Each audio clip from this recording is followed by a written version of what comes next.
Peyton, take us inside the way this team has regrouped over the last 30-ish hours. I think under times like this where there's change and things like that, we can only look at the guy next to us and look at one another and come together as a group, especially the guys that are going to be out there on the court. You know, the NBA is a business and things like this happen. And it's unfortunate, obviously, because of the relationship that I built with Malone and we all built with Malone. But, you know, there's still basketball left to be played, and we got to go in and handle business.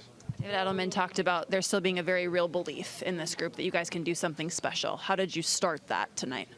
Yeah, no, my belief never left. I always thought that we were going to, you know, be one of those teams where we get in the playoffs and we were going to be able to shake it up with anybody. So I was never really worried about that, but I'm glad that there's, you know, kind of a new revitalized energy and that we all came together and that we're making the most of this last 3-game stretch and then into the playoffs just with a new mindset and just the mindset to win. A new career high for Jalen Pickett tonight. How have you seen him grow from last year to this year? I've seen him just, you know, handle the ups and downs so well. He's been very poised through it all. He knew that his time would come and he would get his opportunity to shine, and that's what we're seeing now. I'm super happy for him. He puts his head down every day. He works. He doesn't complain, and he's just an overall super positive kid. So he's also older than me, so I don't know why I'm calling him kid, but that's my guy, and I'm proud of him. Have you gotten over the shock of the firing and what happened yesterday?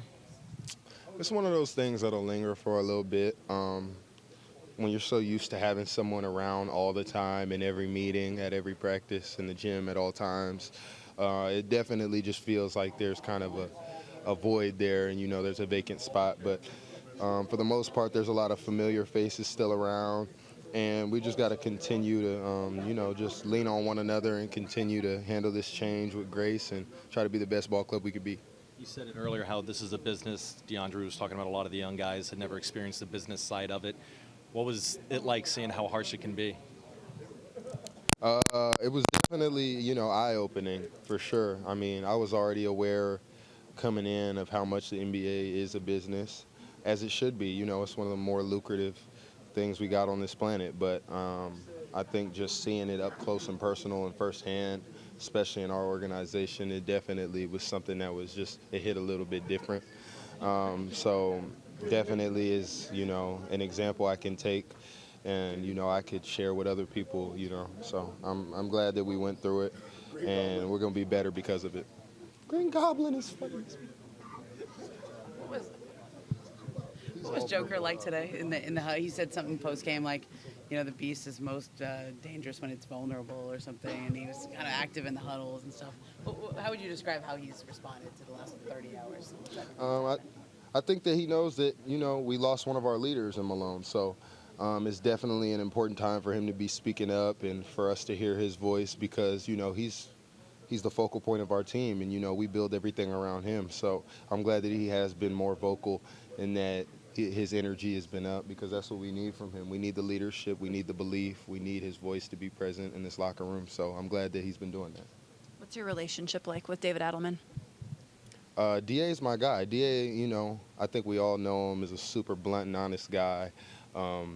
He's going to call it how he sees it, but just super thoughtful, you know.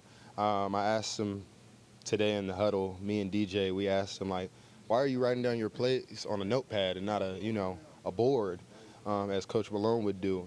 And he was like, because I can go back and look at all the plays that I've written down and I can see when I drew them up and what time in the game it was. So that was super thoughtful to me, and it, you know, it just goes to show the type of person that DA is, and that's the type of person you want at the helm of everything. So I'm super glad that we have him, and I think we're going to be a great team in the playoffs.